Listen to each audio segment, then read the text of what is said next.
I don't think they're going to regret it because I don't think Tom Brady has much of anything left in the tank.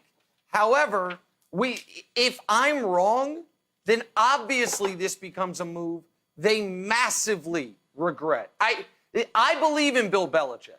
I believe that Bill Belichick, having watched Brady every practice of his career, every game of his career, made the correct evaluation of Tom Brady. But Patriot fans like Kevin Wildes don't believe in Bill Belichick. They think Brady still has a lot left and that Belichick made a grievous error here. And we're going to see who is right on this. But can you imagine if in the late 90s, Jerry Jones looked at Emmitt Smith and Troy Aikman and said, fellas, you know what? We've had enough. You're the two greatest players, arguably, in franchise history. We are moving on from you.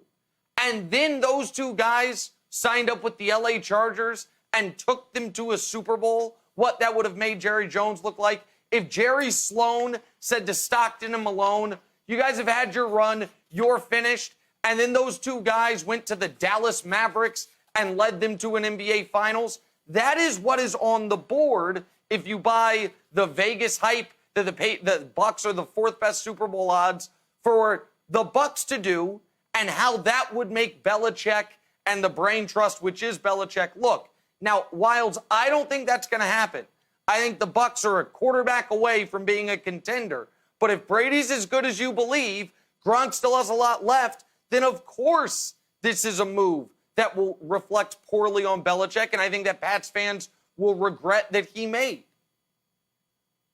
Okay, so first of all, I'd like you to put down the Sharpie because Sharpies are my thing, okay? I've got Sharpies, you've got points, maybe you go in another direction there. So I'm going to be the Sharpie guy. Let's just get that out of the way right away. So then can Nick, I be the orange besides shirt trying girl? to make Sharpies and the orange shirt. So Nick had a thing earlier this week. He's like, I'm going to make a catchphrase happen. Nick, what was your catchphrase?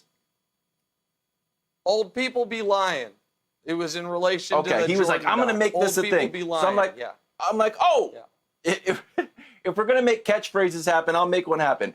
I believe in Belichick, B-I-B. Whatever Belichick wants to do, I'm okay with it. And here's why.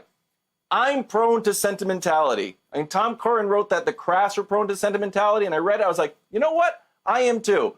Whoever you want to bring out there from the olden days, old Patriots, if Richard Seymour wanted to come back, I'd be like, you know what? He's got more left in the tank. Vince Wilfork wants to come back. I'm like, let's do it. We need Vince Wilfork back on the team. So part of me, when I'm not going to criticize Belichick, and I realize that these decisions where I'm like, man, I wish we had Brady back. I wish we had Gronk back. It's like, is that the right football decision, or is that just me being prone to sentimentality? But there is one way we can meet in the middle tonight. Well, not tonight, but later on in the draft. Thaddeus Moss. How great would that be? Give him number 81, have him line up at tight end. We need a tight end. Caught 2 touchdowns in the national championship game. Didn't drop a pass all year. We know that Belichick has got his own son on the coaching staff. Robert Kraft has his own son on the ownership group. I think it would be perfect, and it would get both of what I want. Some nostalgia back, and we get a tight end, Jenna. This is kind of like ripping a Band-Aid off of a wound that's not really healed yet, and then Gronkowski is the salt being poured on the wound. When you find out we could have possibly had both of them back because now Gronk decides to come out of retirement, to Wild's point, the sentimentality plays a role with fans, and they are looking like, what are you doing? We could have had both of these guys. We could have done it and relived our heroic times all over again. But that's just not the way Bill Belichick thinks. He understands how to win games. He's always understood how to win games, and he knows what pieces to pull and to move. So I think they're going to be fine. He's not going to regret it one bit. Okay, and all of this whole argument, Nick, is assuming that Brady and Gronk are going to show up in Tampa Bay and seamlessly just fit into the system or create their own system and take off running.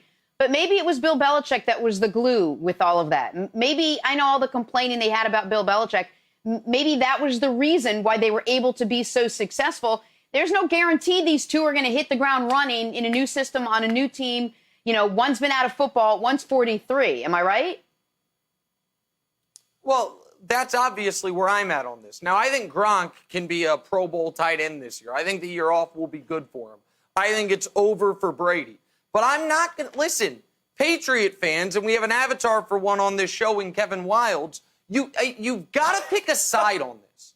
This idea of, oh, draft Randy Moss's kid, and that's going to make that's nonsense. And if there's a little anger in my voice, it's a little bit because of the Sharpie stuff, but it's also because the argument makes no sense. Listen, you cannot come on this show and say, I think the Bucs are going to be great. I think Brady's going to be awesome. I think that no risk it, no biscuit with Bruce Arians, it's going to be fantastic.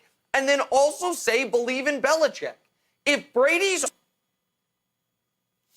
awesome, Gronk has a lot of football left along with Brady, then Belichick was wrong. This is not Manning to Luck, Favre to Rodgers, Montana to Young. It's the greatest quarterback ever to Stidham or Hoyer or Jordan Love or whomever they draft this weekend, or possibly tonight, if not tomorrow.